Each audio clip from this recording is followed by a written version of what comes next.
The weight of the silver tray dug into my palm as I balanced 5 champagne flutes, weaving between designer gowns and tailored suits. The chandeliers of Bellissimo cast everyone in a golden glow, making even the waitstaff look expensive for a moment.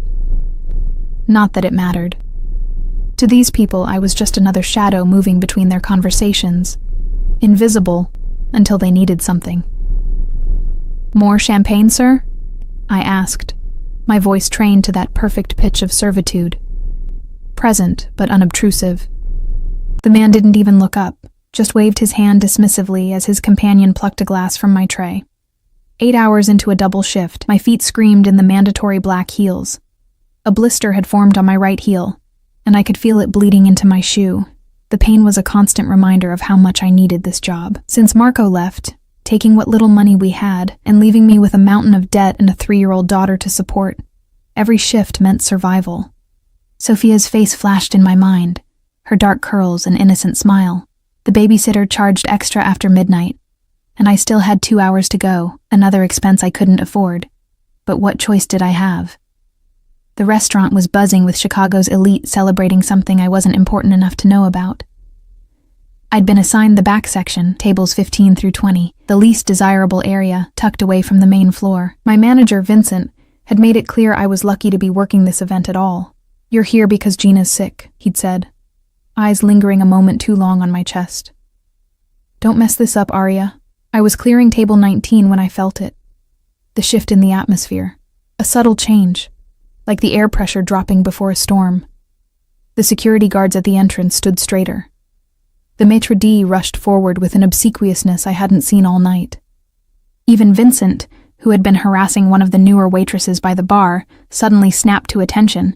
They arrived like a silent wave, 3 men in suits that cost more than my yearly rent, moving with a coordinated precision that spoke of practice and purpose. But it was the man in the center who seemed to bend the very light around him. He didn't look around the room. His eyes stayed fixed ahead as if he already knew everything and everyone in his vicinity without needing to check. Dark hair with silver temples, a jawline that could cut glass, and a posture that spoke of absolute authority. He moved like a predator, not hurried, but with the calm assurance that nothing could touch him. I'd worked at Bellissimo long enough to recognize the unofficial royalty of Chicago when I saw it. Dante Ricci. The name whispered through the staff like a prayer or a warning. I'd heard the rumors. Everyone had. How the Ricci family controlled half the city. How businesses that refused their protection mysteriously burned down. How people who crossed them disappeared. But I'd also heard about their code, their twisted sense of honor. You could survive in their world if you were smart enough to play by their rules. I kept my head down as they were escorted to table 20, my section. Of course it would be my section. Tonight of all nights, when my feet were bleeding, when I was exhausted, when I couldn't afford a single mistake. Vincent appeared at my side, his cologne suffocating. "Table 20 is yours," he whispered, fingers digging into my arm. "Don't screw this up. Mr. Ricci is a valued patron." I nodded, trying to ignore how his touch lingered. Vincent had been getting bolder with his advances since my divorce, as if my vulnerability was an invitation. Taking a deep breath, I smoothed down my black uniform and approached the table. The conversation halted as I drew near, 3 pairs of eyes evaluating me with clinical detachment, but the 4th, Dante Ricci's, didn't even flicker in my direction. "Good evening, gentlemen. Welcome to Bellissimo. May I start you with something to drink?" My voice remained steady, a small victory. One of the men ordered a bottle of Macallan 25, while another requested sparkling water.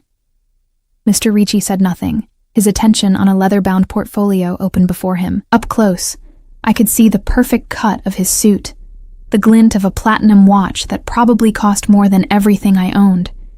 He smelled of expensive cologne with notes of sandalwood and something darker beneath, a scent that was distinctly masculine and undeniably dangerous. "And for you, sir?" I finally asked, forcing myself to address him directly. That's when he looked up. His eyes were the color of whiskey held to the light, amber with flecks of gold, framed by dark lashes. But it wasn't their color that made my breath catch. It was their absolute stillness. No warmth, No coldness, just pure, calculating intelligence. "Espresso," he said, his voice lower than I expected, with the faintest trace of an Italian accent. "No sugar." I nodded and turned to leave when I felt his gaze follow me, not in the way men usually looked at women in short black dresses, but as if he were memorizing every detail of my existence. The night progressed in a blur of champagne refills and entree deliveries.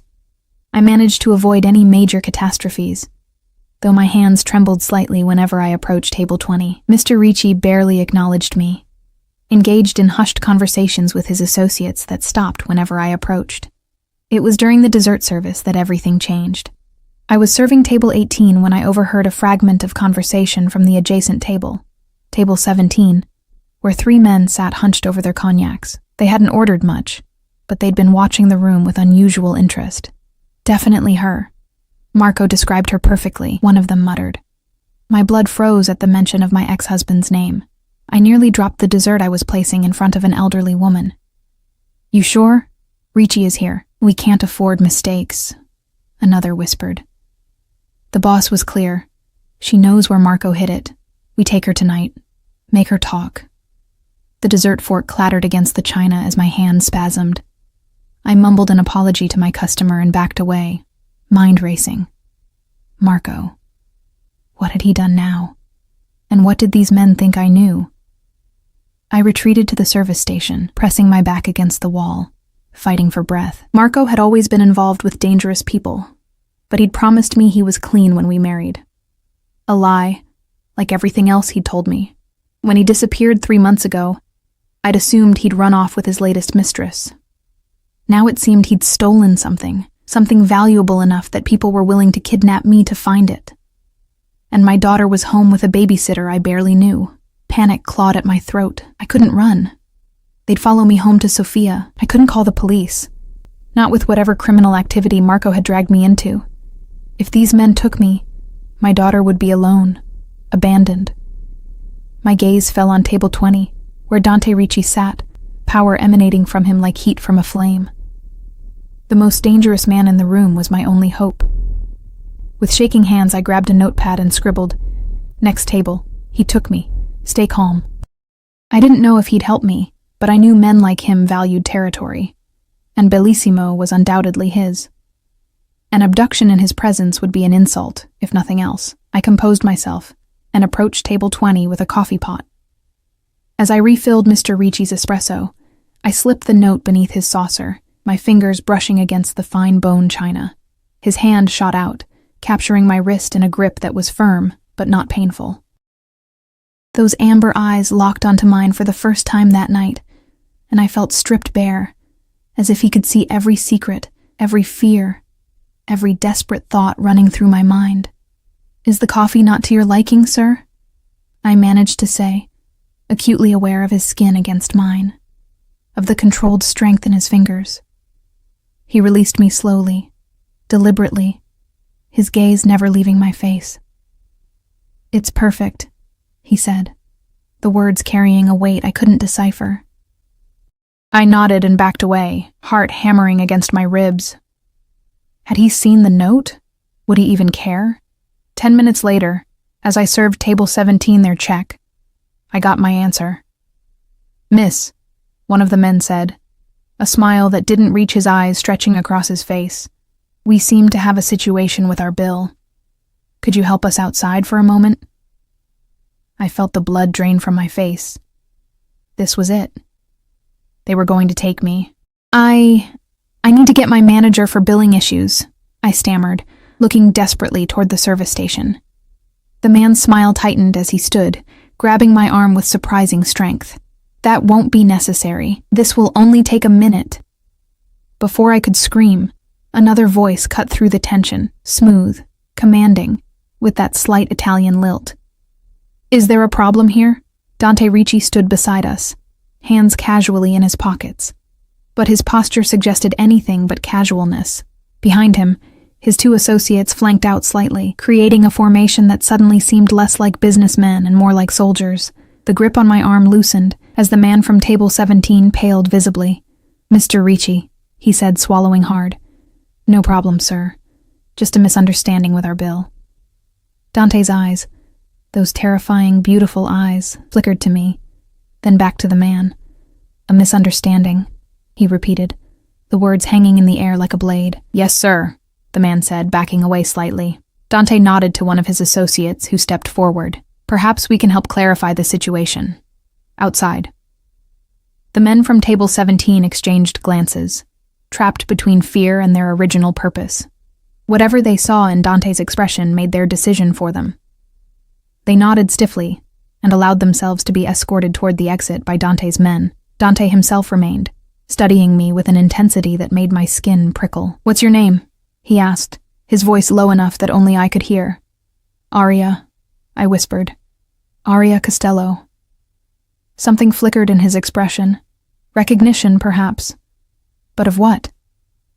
"Finish your shift, Aria Costello," he said, straightening his already perfect cuffs. "My driver will be waiting for you at the service entrance. Do not leave with anyone else. It wasn't a request." Before I could respond, he was walking away, following the path his men had taken with my would-be kidnappers. I stood frozen, the check still clutched in my trembling hands. I'd just exchanged one dangerous situation for another, yet somehow, the devil I didn't know seemed safer than the one I did. The rest of my shift passed in a daze. Vincent questioned me about what had happened, but I deflected, claiming it was just a misunderstanding about an order. He didn't believe me. I could tell by the suspicious gleam in his eyes, but Mr. Ricci's interest in the situation kept him from pressing further. At 2 a.m., I changed out of my uniform, hands still shaking as I pulled on my worn jeans and sweater. My phone showed 3 missed calls from Mrs. Petrova, my elderly neighbor who was watching Sophia. I called her back immediately. "Aria?" Her accented voice came through. "Is everything okay? You're usually home by now." "I'm so sorry, Mrs. Petrova. The shift ran late. Is Sophia all right?" "Sleeping like an angel. Don't worry about rushing home. These old bones don't need much sleep anyway." I thanked her, guilt and gratitude warring in my chest. I needed to get home to my daughter. But if those men were waiting for me, the service door loomed before me, heavy and metal, leading to the dark alley behind the restaurant. On the other side waited either my salvation or a deeper danger. But what choice did I have? Taking a deep breath, I pushed the door open. A sleek black Bentley idled in the alley, its headlights cutting through the misty Chicago night. A mountain of a man in a suit stood beside it, opening the rear door as soon as he saw me. "Miss Costello," he said with a nod. "Mr. Ricci is waiting." I hesitated at the threshold, one foot in the restaurant, one in the alley. Behind me lay the life I knew, struggling, exhausted, but mine. Before me, a door to something unknown. "My daughter," I said, finding my voice. "I need to get home to my daughter." The driver's expression softened almost imperceptibly. "Mr. Ricci has arranged for Mrs. Petrova to stay the night. Your daughter is safe." The fact that he knew about Mrs. Petrova, about Sophia, should have terrified me. Instead, I felt a strange calm settle over me. Dante Ricci had already infiltrated my life. There was no running from this. I stepped into the alley, letting the heavy door swing shut behind me with a final metallic thud. The Bentley's interior was all soft leather and the subtle scent of luxury, a world I recognized from serving its inhabitants but had never experienced. The driver closed the door behind me with a soft click that sounded oddly final. To my surprise, the back seat was empty. No Dante Ricci waiting to interrogate me. "Where is Mr. Ricci?" I asked, as the driver slid behind the wheel. "He'll meet you at the destination," the man replied, his eyes meeting mine briefly in the rearview mirror. "My name is Antonio. I work for Mr. Ricci. Where are we going?" My voice sounded small in the cavernous back seat. "Somewhere safe." Antonio's tone suggested that was all the information I'd be getting. The car glided through Chicago's late-night streets, its powerful engine barely a whisper. I watched the familiar neighborhoods give way to the glittering downtown, then transition to the affluent Gold Coast area. My anxiety grew with each mile that separated me from Sophia, despite Antonio's assurance that she was safe. We eventually turned into a private drive guarded by an ornate iron gate that opened silently at our approach. The Bentley continued up a winding path lined with perfectly manicured trees until a mansion came into view, a modern fortress of glass and stone perched on the lakeshore. "Is this his home?" I whispered, more to myself than to Antonio. "One of them," he replied as we stopped before an imposing entrance. A woman in a sleek black pantsuit waited at the door. She looked to be in her 50s, with silver-streaked black hair pulled back into a tight bun and sharp eyes that assessed me the moment I stepped from the car. "Miss Costello," she said with a clipped Italian accent, "I am Rosa.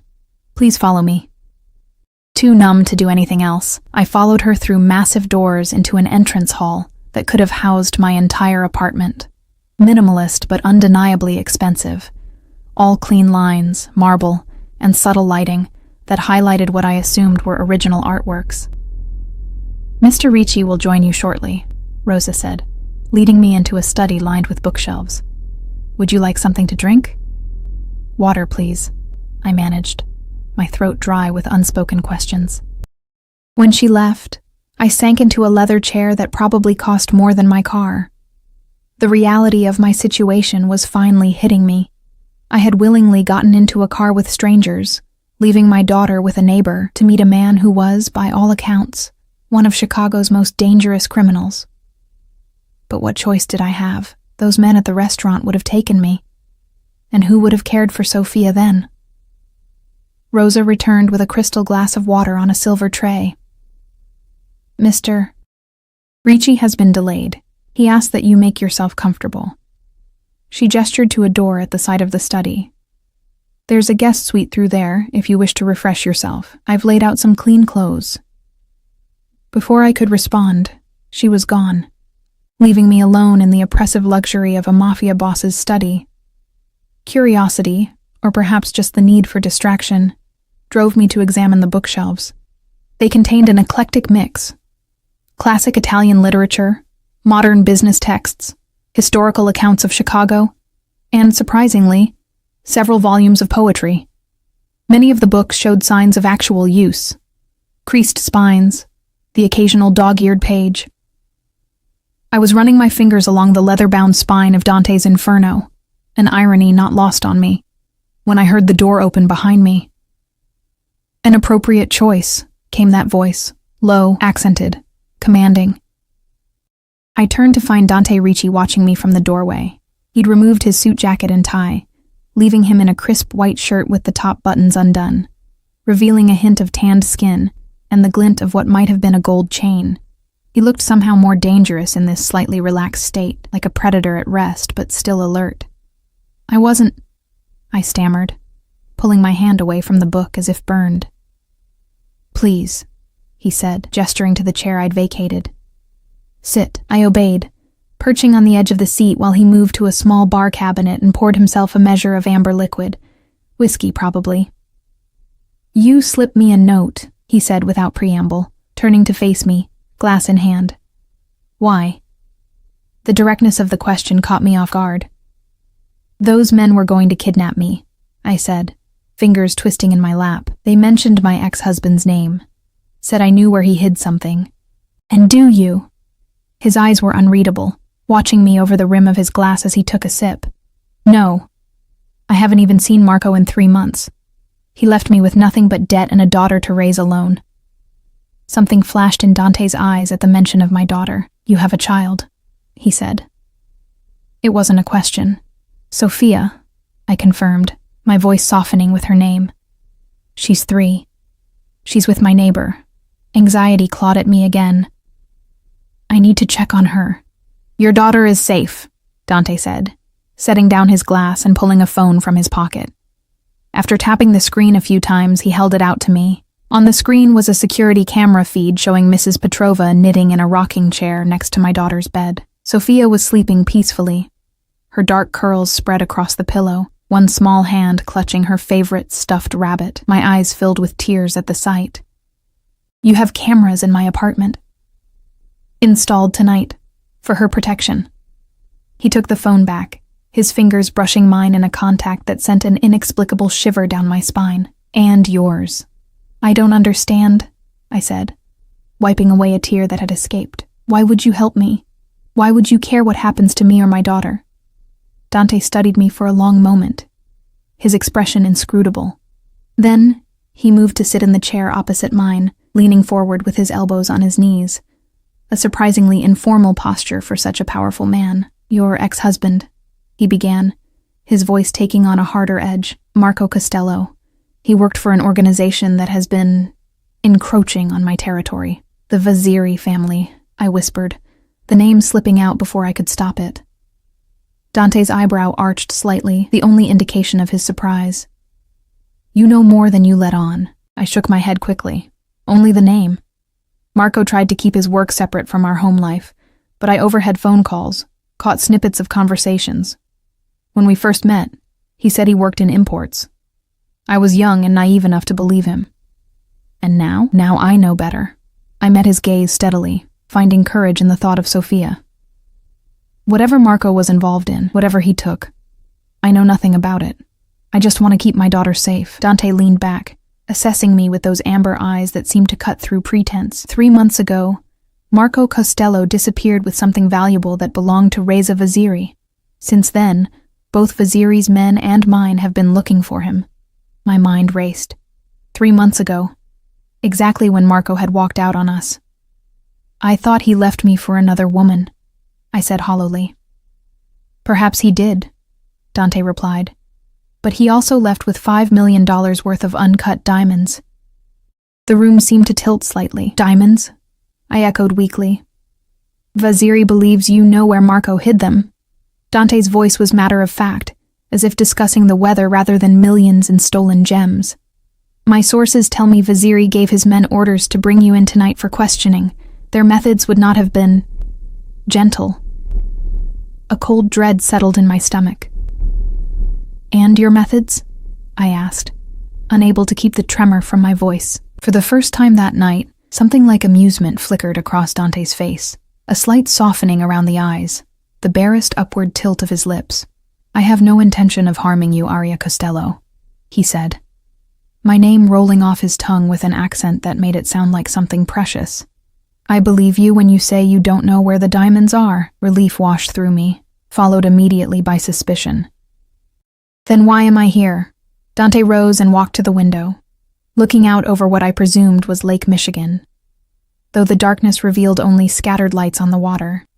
"Vaziri won't stop looking for you," he said without turning. "As long as he believes you have information, you and your daughter are in danger." "What does that have to do with you?" I asked, confusion overriding my fear. "Why would you care what happens to me?" He turned then, his expression unreadable in the dim light. "Chicago is my city. What happens here happens under my protection, or my permission." His jaw tightened almost imperceptibly. Vaziri overstepped, using civilians, a mother with a child. That crosses a line. There was something he wasn't telling me. I could feel it in the slight tension in his shoulders, see it in the careful neutrality of his expression. "So what happens now?" I asked. "Now," he said, "you stay here, where I can ensure your safety until this situation is resolved." "Stay here? For how long? I have a job, a life." My voice rose with panic. "A life that will be cut very short if you leave this house," he interrupted, his tone leaving no room for argument. "Vaziri's men will be watching your apartment, your workplace, your daughter's daycare. They will find you, and they will take you."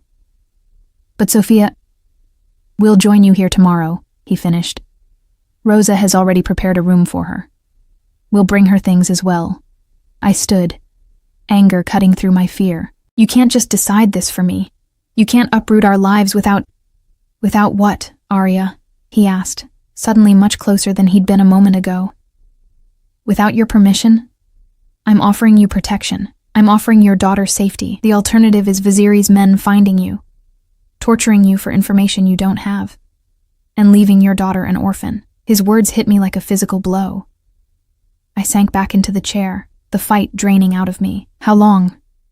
"Until we find Marco or the diamonds," he said, his voice softening slightly. "Or until we ensure Vaziri no longer poses a threat. And in return, what do you want from me?" Dante watched me for a long moment, his gaze so intense I had to fight the urge to look away. "Your cooperation," he said finally, "and your trust." "Trust is earned," I replied, surprising myself with my boldness. The corner of his mouth lifted in what might have been a smile. Indeed it is. He glanced at his watch. It's late. You should rest. Rosa will show you to your room. As if summoned by her name, the door opened and Rosa appeared. This way, Miss Costello, she said with a nod. I stood on shaky legs, exhaustion suddenly crashing over me. At the doorway I paused and looked back. Thank you, I said softly, for helping us tonight. Dante inclined his head slightly, that almost smile playing at his lips again. Sleep well, Arya, he said, my name in his mouth still sounding like something rare and valuable. As I followed Rosa through the silent mansion, I couldn't shake the feeling that I'd just made a deal with the devil. A devil with amber eyes and an Italian accent who had, at least for tonight, kept the monsters at bay. Sleep came surprisingly easily in the plush guest room, my body surrendering to exhaustion despite the chaos of my thoughts. I woke to sunlight streaming through floor-to-ceiling windows that overlooked Lake Michigan, the water a brilliant blue that seemed to mock the darkness of my situation. A soft knock at the door startled me. Rosa entered carrying a tray with coffee and what smelled like freshly baked pastries. Good morning, Miss Costello, she said, setting the tray on a small table by the window. I've brought breakfast. There are clothes in the closet that should fit you. Mr. Ricci has arranged for your daughter to be brought here at noon. Sophia, I said, suddenly fully awake. Is she all right? Does she know what's happening? Rosa's stern expression softened slightly. Your neighbor was told you had a family emergency and needed her to watch your daughter overnight. A car will bring them both here. Mrs. Petrova will return home afterward. I nodded, relieved that at least Sophia hadn't been frightened. Thank you, Rosa. She inclined her head slightly. Mr. Ricci would like to see you in his study when you're ready. With that, she left, closing the door softly behind her. I sipped the coffee, rich and perfectly prepared, while trying to process my new reality. In less than 24 hours, my life had been completely upended. I was now essentially a prisoner in a Mafia boss's mansion, hiding from men who wanted to torture me for information I didn't have. Yet even as fear gnawed at me, I couldn't deny the thread of relief running beneath it. For the first time in months, I didn't have to worry about making rent, or stretching groceries to the end of the week, or whether I could afford Sophia's asthma medication. We were safe. For now. The closet contained an array of women's clothing in exactly my size. Everything from casual wear to elegant dresses, all with designer labels I recognized from serving wealthy clients at Bellissimo. I chose the simplest outfit I could find: jeans, a soft cashmere sweater, and ballet flats. After showering in a bathroom larger than my entire kitchen at home, I made my way downstairs, guided by the memory of last night's journey through the mansion. I found the study easily enough, but hesitated at the closed door, suddenly aware of my heart pounding against my ribs. Before I could knock, a deep voice called out, "Come in, Arya." I pushed the door open to find Dante seated behind a massive desk, his attention focused on a laptop screen. Sunlight streamed through the windows behind him, casting his sharp profile in stark relief. He dressed more casually today, dark trousers, and a gray cashmere sweater that looked deceptively simple, but probably cost more than my monthly rent. "Good morning," I said, hovering awkwardly in the doorway. He looked up, those amber eyes assessing me briefly before he gestured to a chair across from his desk. "Did you sleep well?" "Better than I expected," I admitted, taking the seat. "Good." He closed the laptop and leaned back, studying me with an intensity that made me want to squirm. "We have matters to discuss before your daughter arrives. Is she still coming at noon?" I asked, glancing at an elegant wall clock that showed it was just after 10. "Yes. Antonio will bring her and your neighbor here." He steepled his fingers, his expression turning serious. "Vaziri's men were at your apartment building this morning." My blood ran cold. "Did they?" "They didn't get inside," he assured me. "My people intercepted them, but it confirms what I told you last night. You cannot return home. Not yet." I swallowed hard, nodding. "What about my job? I can't just disappear." "It's been handled. Your manager received a call informing him of a family emergency requiring your immediate leave of absence." "Vincent will just hire someone else," I said, thinking of the stack of applications he kept in his desk, a constant reminder of how replaceable we all were. Something dark flashed in Dante's eyes. Your position will be waiting when you return. I didn't ask how he could guarantee that. Some questions were better left unanswered. Now, he continued, about Marco. I stiffened at my ex-husband's name. I've told you everything I know. I haven't heard from him since he left. I believe you, Dante said, surprising me. But I need to understand what he might have been thinking, where he might go, who he might trust. He leaned forward slightly. Tell me about him. About your relationship. The request caught me off guard. Why would Dante Ricci care about my failed marriage? We met 5 years ago, I began hesitantly. I was waitressing at a different restaurant then. Marco came in often, always left big tips. He was charming, attentive.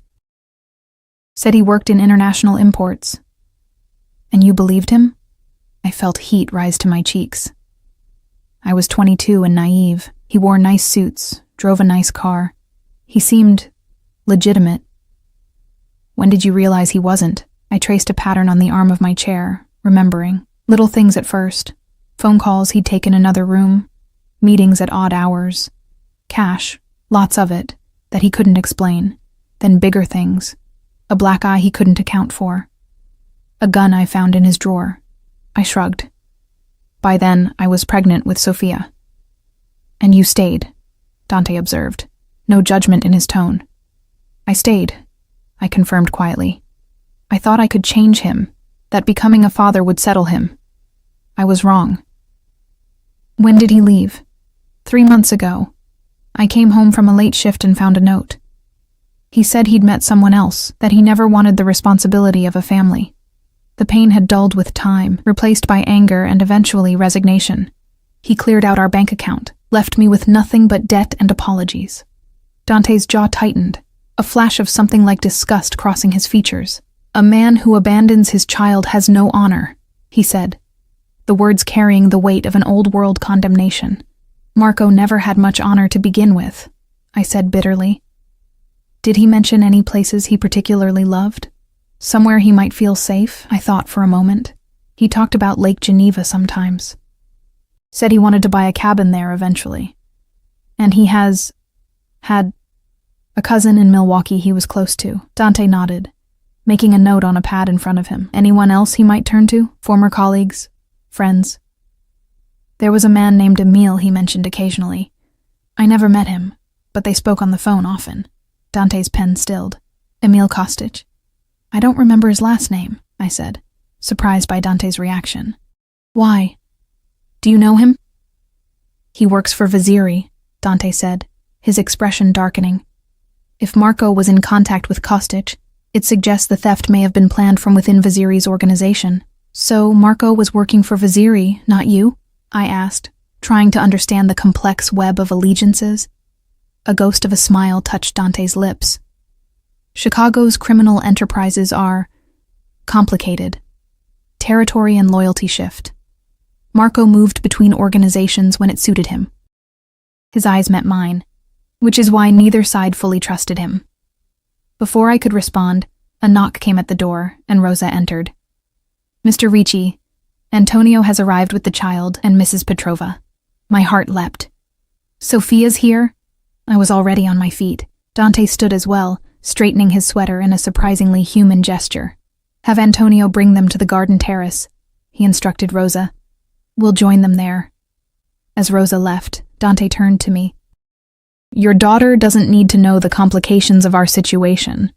As far as she's concerned, you're both guests here because your apartment is being repaired after a water leak. I nodded, grateful for the simple explanation that would spare Sophia any fear. Thank you.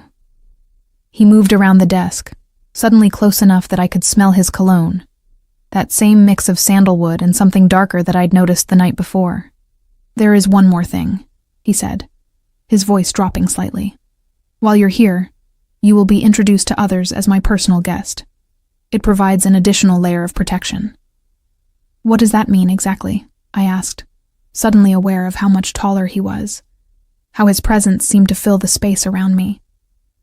Those amber eyes held mine for a beat too long. It means no one will dare touch what belongs to me. A shiver ran down my spine. Fear mixed with something else I didn't want to examine. "I don't belong to you," I said quietly but firmly. "No," he agreed, that almost smile appearing again. "But they don't need to know that." He gestured toward the door, a clear dismissal of the subject. "Shall we? Your daughter is waiting." The garden terrace was a marvel of landscaping and architecture, a spacious stone patio surrounded by meticulously maintained flower beds, with the lake glittering beyond. But I had eyes only for the small figure clutching Mrs. Petrova's hand. "Mommy!" Sophia cried, breaking free and running toward me with her dark curls bouncing. I knelt and caught her in my arms, breathing in her familiar scent of baby shampoo and the slight sweetness that was uniquely hers. "Hi, baby," I whispered, holding her tight. "I missed you. Mrs. Petrova said we're having an adventure," she informed me seriously, pulling back to look at my face. "Our house got a big boo-boo from water." "That's right," I said, smoothing her hair. "We're going to stay here for a little while until it's fixed." Sophia's attention shifted over my shoulder, her eyes widening. I turned to find Dante standing a few paces behind us, watching our reunion with an expression I couldn't quite read. "Who's that?" Sophia stage whispered, loud enough for everyone to hear. I stood, keeping her hand in mine. "This is Mr. Ricci. This is his house where we're staying." Dante approached slowly, then, to my surprise, crouched down to Sophia's level. "Hello, Sophia," he said. His usual commanding tone softened considerably. "Welcome to my home." My daughter, never shy, stepped forward with the confidence of a child who had never been given reason to fear adults. "Your house is big," she declared. "Do you have toys?"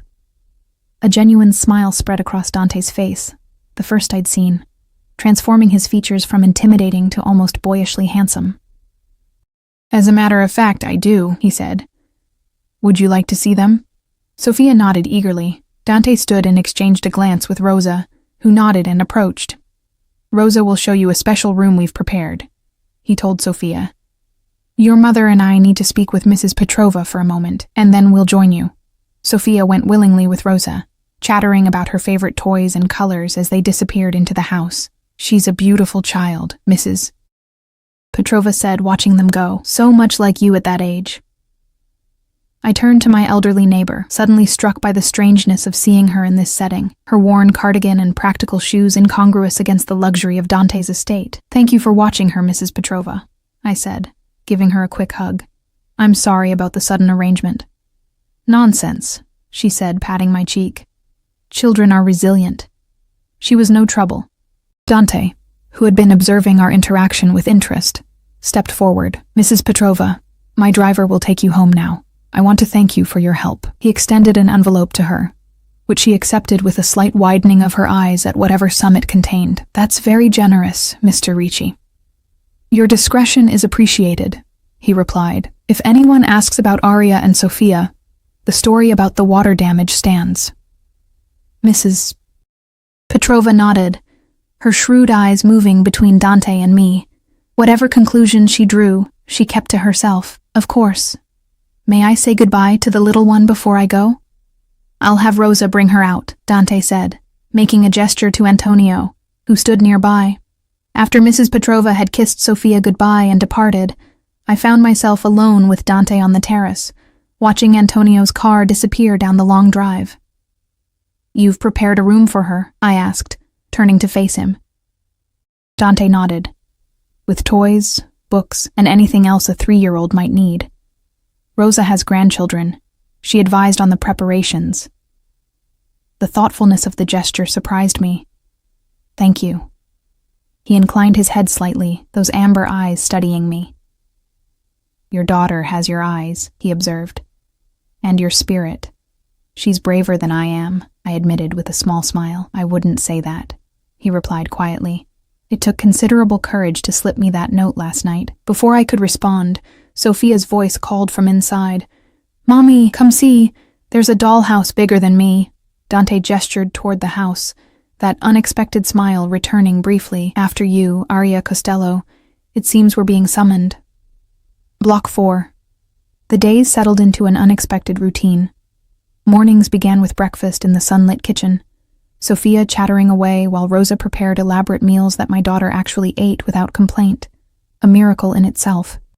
Afternoons found us exploring the vast grounds or playing in the princess room, as Sophia had dubbed her lavishly appointed bedroom with its canopy bed and life-size dollhouse. Dante himself was an elusive presence, appearing for brief moments before vanishing for hours, or sometimes days on business I didn't ask about. When he was present, I noticed how his demeanor softened around Sophia, how his usual vigilant stillness gave way to something almost gentle when she showed him her latest drawing, or demanded he read her a story. It was during one such evening, a week into our stay, that I realized how quickly we were adapting to this strange new life. I stood in the doorway of the library, watching as Dante sat in a leather armchair with Sophia on his lap, reading The Little Prince with all the voices. My daughter was enraptured, her small hand occasionally reaching up to touch his jaw when she wanted to ask a question, completely unafraid of the man who made hardened criminals tremble. "Again, Mr. Dante," she demanded when he finished, using the name she'd created for him despite Rosa's attempts to teach her proper address. "It's getting late, Piccola," he said, the Italian endearment slipping out naturally. "Your mother will want you in bed soon." Sophia turned those pleading eyes, my eyes, toward me. "Please, Mommy, one more story." I smiled despite myself. One more, then bath and bed. Dante raised an eyebrow at me, amusement playing at the corners of his mouth. "You're the boss," he told Sophia, who giggled delightedly. I left them to their story and wandered onto the terrace, wrapping my arms around myself in the cool evening air. The sight of them together stirred something uncomfortable in my chest. A warmth I didn't want to acknowledge, a sense of rightness that had no place in this temporary sanctuary. Because it was temporary, I had to remember that. This wasn't our life. Dante Ricci wasn't part of our family, regardless of how skillfully he read bedtime stories, or how Sophia's face lit up when he entered a room.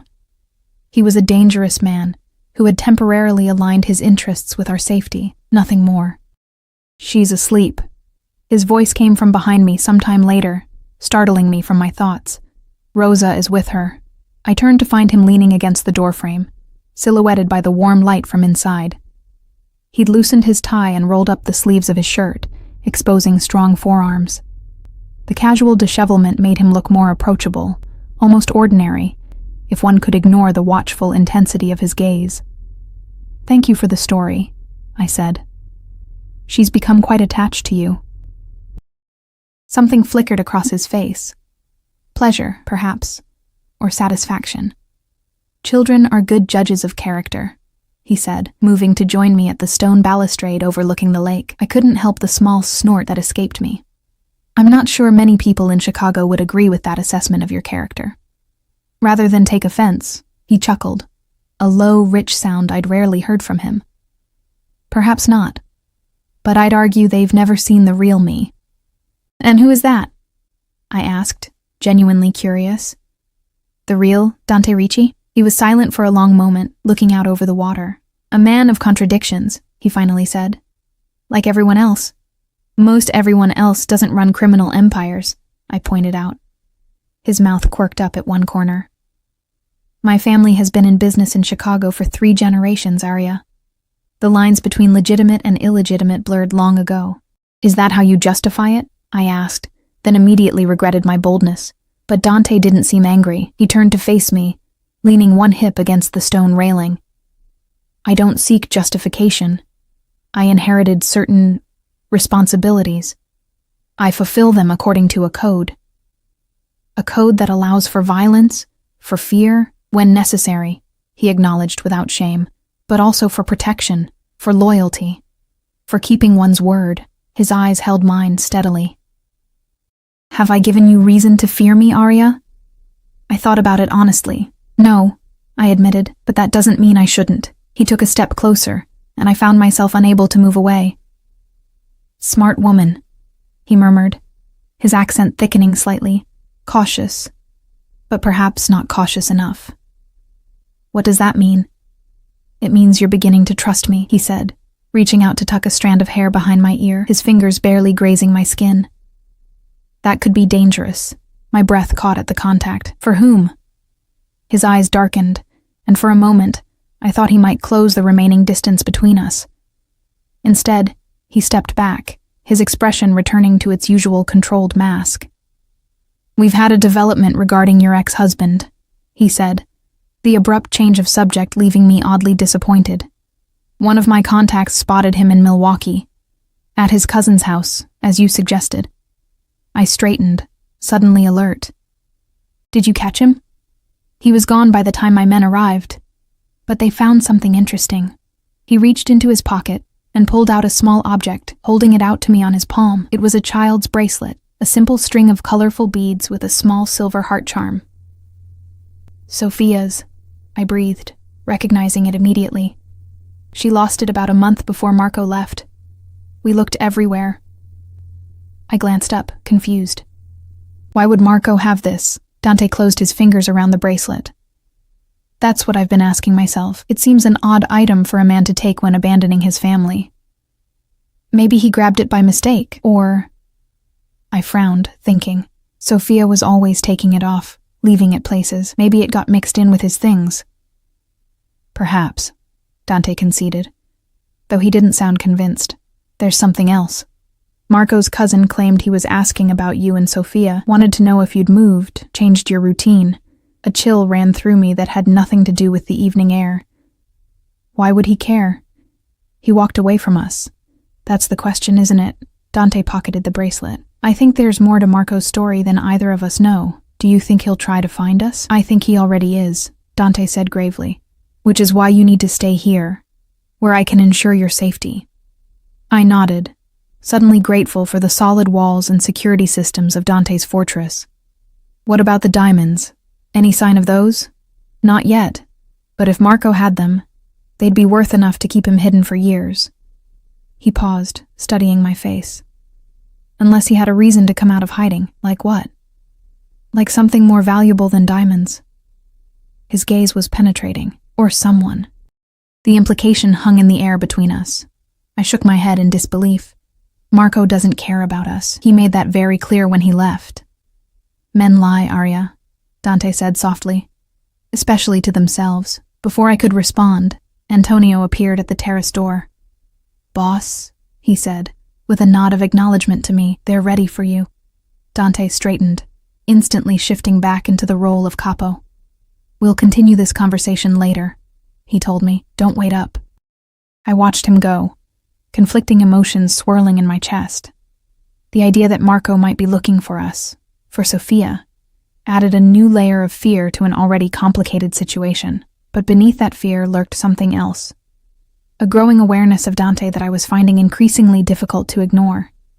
The night passed restlessly, filled with dreams of Marco's return, of diamonds spilling like water through my fingers, of amber eyes watching me from the shadows.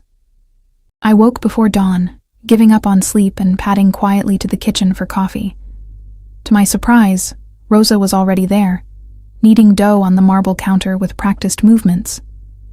"You're up early," she observed without looking up. "Couldn't sleep," I admitted, heading for the coffee machine. "Sit," she ordered. "I'll make you a proper coffee." I obeyed, watching as she moved efficiently around the kitchen.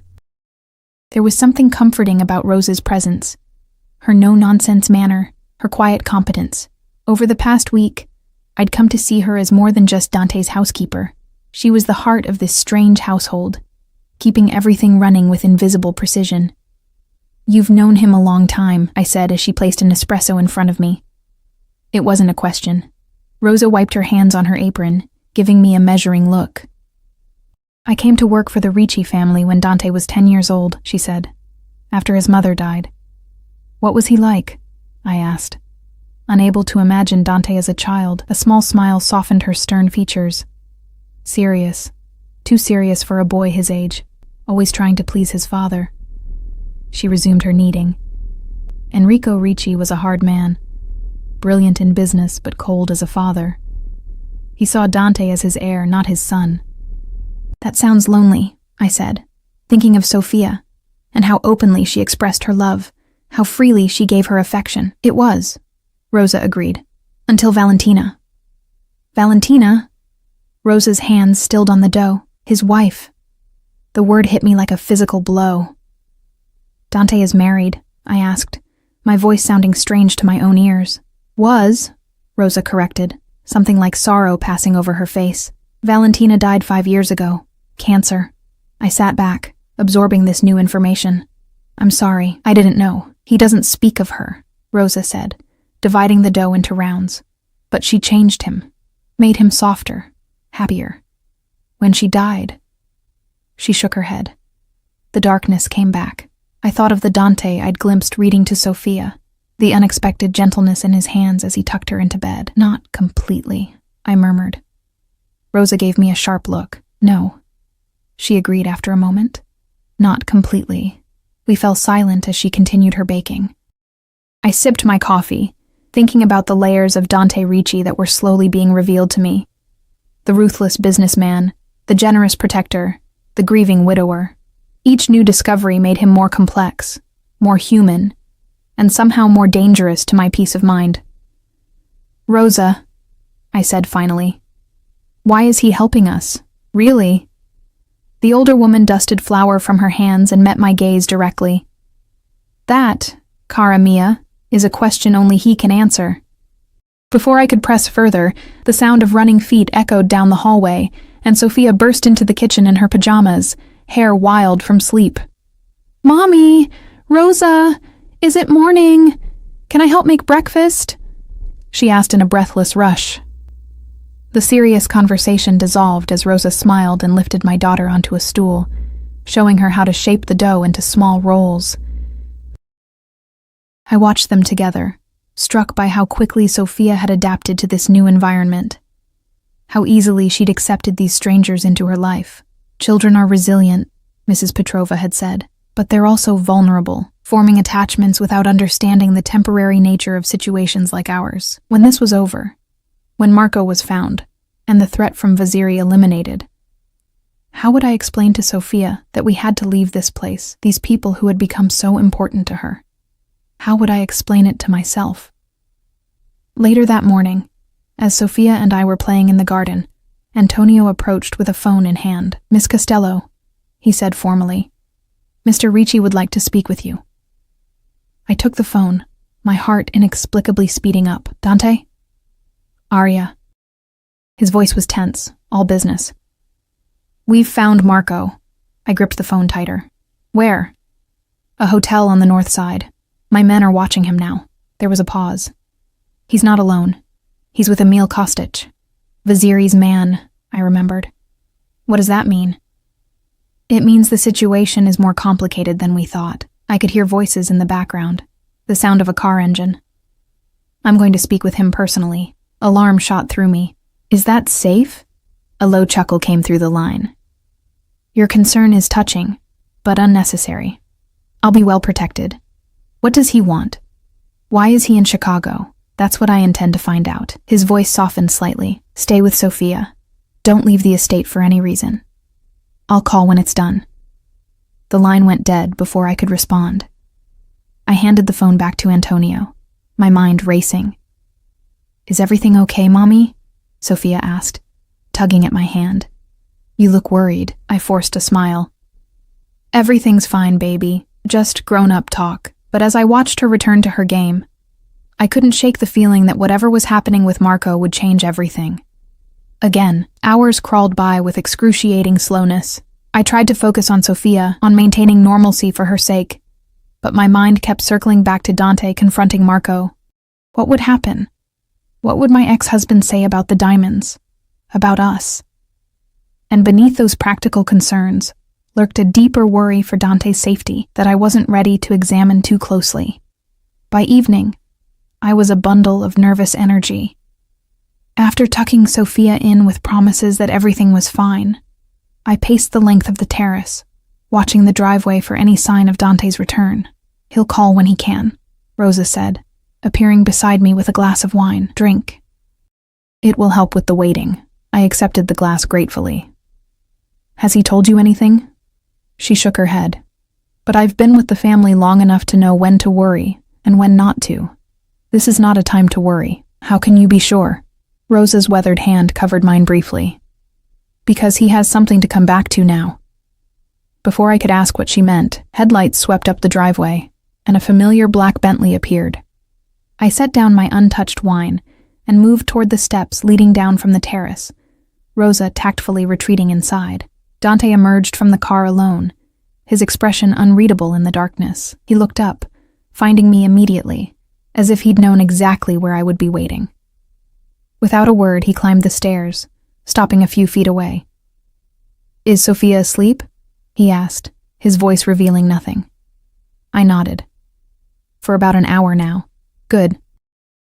He loosened his tie with one hand, a gesture I'd come to recognize as one of his few tells of tension. "We should talk." I followed him into his study, noticing the faint smell of cigarette smoke clinging to him, another sign of stress, as I'd never seen him smoke at the estate. He poured himself a measure of whiskey, offered me one which I declined, then leaned against his desk rather than sitting behind it. "I spoke with Marco," he said without preamble. My heart stuttered. "And?" "The diamonds were a cover story." Dante took a sip of his whiskey, watching me over the rim of the glass. "There were no diamonds. There never were." "I don't understand," I said, confusion replacing anxiety. "Then what did he steal from Vaziri?" "Information."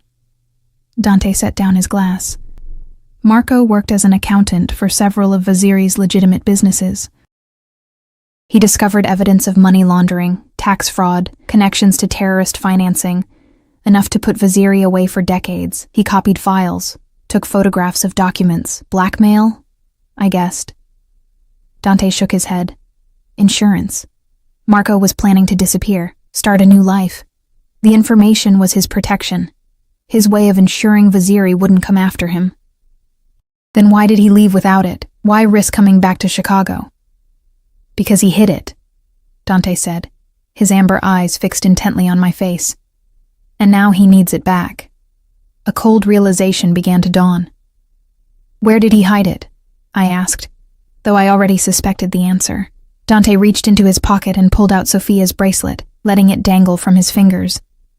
The silver heart charm caught the light, winking innocently. "Not in the bracelet itself," he clarified, seeing my expression. "Inside the charm. It's a small data drive, disguised to look like a piece of children's jewelry." I sank into a chair, stunned. Marco used our daughter's bracelet to hide evidence against a crime lord? He put her in danger deliberately? Yes, Dante said simply.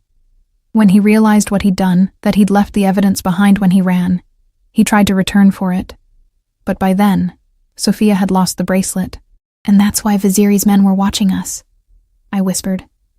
"They knew Marco would try to contact me. They knew he'd come back for the bracelet. Though they didn't know exactly what it was or where it was hidden, they hoped you would lead them to it." A horrible thought struck me. "Is that why you took us in?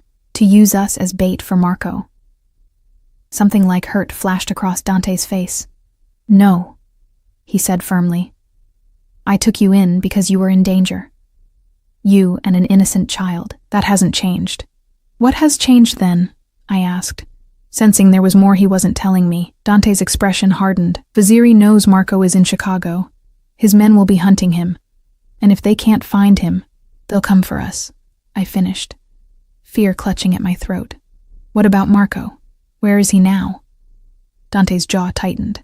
"Under my protection, temporarily. He's willing to give me the evidence against Vaziri in exchange for safe passage out of the country." "Just like that? After putting his daughter in danger?"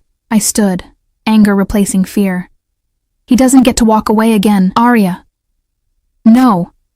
He used Sophia as a hiding place for stolen evidence. He made her a target, and now he wants to disappear while we live with the consequences." Dante moved closer, his hands coming to rest on my shoulders. "Listen to me. Marco will face consequences, just not the ones you're imagining. The evidence he stole will dismantle Vaziri's entire operation. That kind of betrayal has its own price." "I want to see him," I said suddenly. "I want to look him in the eye when he explains why he put his own daughter in danger." Dante studied me for a long moment, then nodded. "Tomorrow. I'll arrange it." "And after?" I asked. "After Marco gives you the evidence and Vaziri is dealt with, what happens to us?" His hands tightened fractionally on my shoulders. "What do you want to happen?" The question caught me off guard. I hadn't allowed myself to think beyond survival, beyond the immediate danger. What did I want? To return to my tiny apartment, to exhausting double shifts, to the constant struggle of making ends meet? Or, I want Sophia to be safe, I said finally. I want her to have stability, security.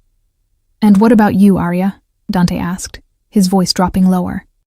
What do you want for yourself? I looked up at him, at this complicated, dangerous man who had upended my life and somehow, improbably, become essential to it. I want to stop being afraid, I whispered. Something shifted in his expression. A softening. A decision made. Slowly, deliberately, he raised one hand to cup my cheek. I can give you that, he said, his thumb brushing across my skin, if you'll let me. My heart hammered against my ribs as he leaned closer, his intention clear. I had every reason to pull away, to remember who he was, what he was. Instead, I found myself rising to meet him, my body making a decision my mind was still debating. His lips met mine with unexpected gentleness, a question rather than a demand. I answered by sliding my hands up to his shoulders, drawing him closer. The kiss deepened, his arms encircling me completely, strong and secure. For the first time in years, perhaps for the first time ever, I felt truly safe. When we finally broke apart, his amber eyes were darker, heated. I've wanted to do that since you slipped me that note, he admitted, his accent thicker than usual. A small laugh escaped me, even when I was terrified and looked like I'd been on my feet for 12 hours. Especially then, he said seriously. Your courage, your determination to protect your child, it was... He seemed to search for the right word. Magnificent. Before I could respond, a soft knock interrupted us. Antonio stood in the doorway, his expression grave. Sorry, boss. We've got a situation. Dante's demeanor changed instantly, his body tensing. What is it? Emil Kostic. He's gone, and so is Marco. Dante cursed in Italian, moving away from me. How? They slipped the surveillance during the shift change. We're checking traffic cameras now. Lock down the estate, Dante ordered. Double the guards. No one gets in or out without my direct approval. Antonio nodded and disappeared. Dante turned back to me, all traces of the tender moment gone, replaced by the calculating strategist. If Marco has betrayed me to Viziri... He wouldn't, I said, though I had no reason to defend my ex-husband. Not if it meant putting Sophia at risk again. Men do desperate things when cornered, Dante replied grimly. Stay with Sophia tonight. Don't open the door for anyone except me or Rosa. I nodded, new fear washing over me. What are you going to do? Find Marco before Viziri does. He reached out, brushing a strand of hair from my face in a gesture that seemed almost absent-minded. We'll finish our conversation later. I caught his hand as he began to turn away. Dante, I said softly. Be careful. His expression softened momentarily. Always, cara mia. I spent the night curled around Sophia in her canopy bed, listening to the sound of security teams patrolling the grounds. My daughter slept peacefully, unaware of the danger circling us once again. I envied her innocence, her absolute trust that the adults in her life would keep her safe. Dawn was breaking when my phone buzzed with a text from an unknown number. Meet me at the boathouse. Come alone. Don't tell Ricci. For Sophia's sake. I stared at the screen, heart pounding. Marco. Here, on the estate. How had he gotten past security? Reason told me to call Dante immediately. But something, maternal instinct perhaps, made me hesitate. If Marco truly had information that would keep Sophia safe, I needed to hear it. And if he had betrayed us to Viziri, I needed to know that too. Carefully, I slipped out of bed, tucking the covers around Sophia. I scribbled a quick note to Rosa saying I'd gone for an early walk and left it on the nightstand. Then, pulling on a sweater against the morning chill, I made my way downstairs and out toward the lake. The boathouse was a small structure at the end of a private dock, housing Dante's collection of watercraft. As I approached, I saw no signs of security.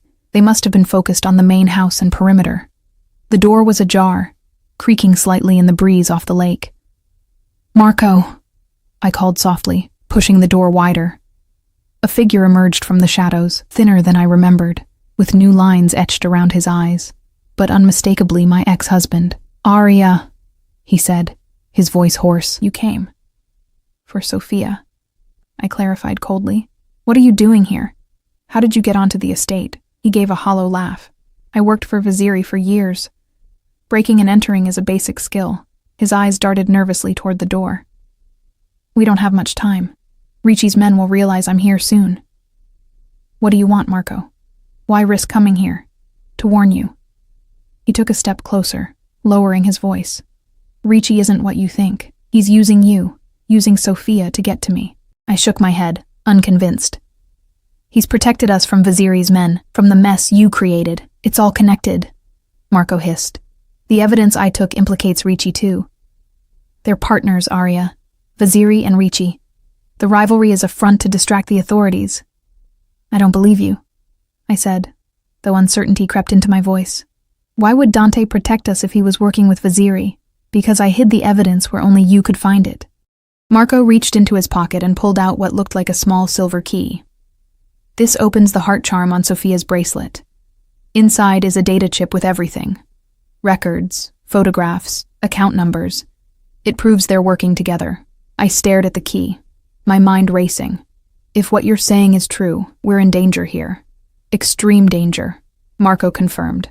Once Ricci gets what he wants, he has no reason to keep you alive. Either of you. Then why come to me instead of going to the police? Because I need your help to get the evidence to the right people. He pressed the key into my palm. There's a federal prosecutor named Catalano. She's been building a case against Ricci and Vaziri for years. Get the data to her, and she'll protect you both. The sound of voices outside made us both freeze. Marco's face paled. They're coming. I have to go. He gripped my shoulders, his eyes desperate. Promise me you'll get Sophia out of here. Promise me you'll take the evidence to Catalano. Before I could respond, the boathouse door burst open. Dante stood framed in the doorway, flanked by Antonio and another security guard, all three with guns drawn. Step away from her, Marco, Dante said, his voice deadly calm. Marco's hands dropped from my shoulders as he backed away. Ricci, he said, a tremor in his voice. This isn't what it looks like. No? Dante's eyes flickered to me, then back to Marco. It looks like a man who's betrayed everyone who ever trusted him, trying to do it again. I was just explaining to Arya why I had to leave, Marco said quickly. About the trouble I was in. That's all. Dante's cold gaze shifted to me. And what did he tell you, Arya? I clutched the small silver key in my palm, Marco's warnings echoing in my mind. If he was telling the truth, Sophia and I were in immediate danger. If he was lying. That he was sorry, I said, the half-truth bitter on my tongue, that he never meant for Sophia to be involved. Something in Dante's expression suggested he didn't fully believe me, but he nodded slightly. A bit late for apologies, wouldn't you say? Dante, I began, not sure what I was going to say, only knowing I needed to defuse the situation. He's Sophia's father. Whatever else he's done is precisely why he doesn't deserve your protection, Dante finished, his eyes hardening. Marco Costello used his own child as a hiding place for stolen evidence. He abandoned you both without a second thought. And now he's working with Emil Kostic, Vaziri's right hand. That's not true, Marco protested. Kostic promised to help me get out of the country. That's all. Dante's laugh was cold. And you believed him? Kostic doesn't help anyone but Vaziri. He gestured to his men. Take him to the house. Keep him secure until I decide what to do with him. As Antonio and the guard moved toward Marco, my ex-husband made a desperate lunge toward me. Arya, don't trust him. Remember what I said. Antonio intercepted him easily, twisting his arm behind his back. Marco's eyes found mine one last time, pleading, before he was dragged from the boathouse, leaving me alone with Dante. What did he really tell you? Dante asked quietly, holstering his weapon. I looked up at him, at the man who had protected us, who had shown my daughter kindness, who had kissed me with such tenderness just hours ago. The man Marco claimed was using us, who would discard us when we were no longer useful. In that moment, I made my choice. I opened my palm, revealing the small silver key. He gave me this, I said. For Sophia's bracelet. He said there's evidence inside the charm, evidence against Vaziri. Dante took the key, examining it. And against me? He asked, his gaze sharp. Did he claim I was involved as well? I nodded. unable to lie. He said you and Vaziri were partners, that the rivalry was a front. A muscle ticked in Dante's jaw. And you believed him? I don't know what to believe anymore, I admitted, wrapping my arms around myself. A week ago, my biggest concern was making rent. Now I'm in the middle of a war between crime families, and my daughter's father is trying to convince me her protector is actually her enemy. Dante stepped closer, tucking the key into his pocket. There's a simple way to resolve this, Arya. When we open the charm, we'll see exactly what evidence Marco has. If it implicates me alongside Vaziri, you'll have your answer. And if it does? I asked, my voice barely above a whisper. What then? His amber eyes held mine steadily. Then you'll take Sophia and go wherever you want. I'll ensure you have the resources to disappear completely. New identities, new lives. You'll never have to see me again. And if it doesn't, if Marco was lying,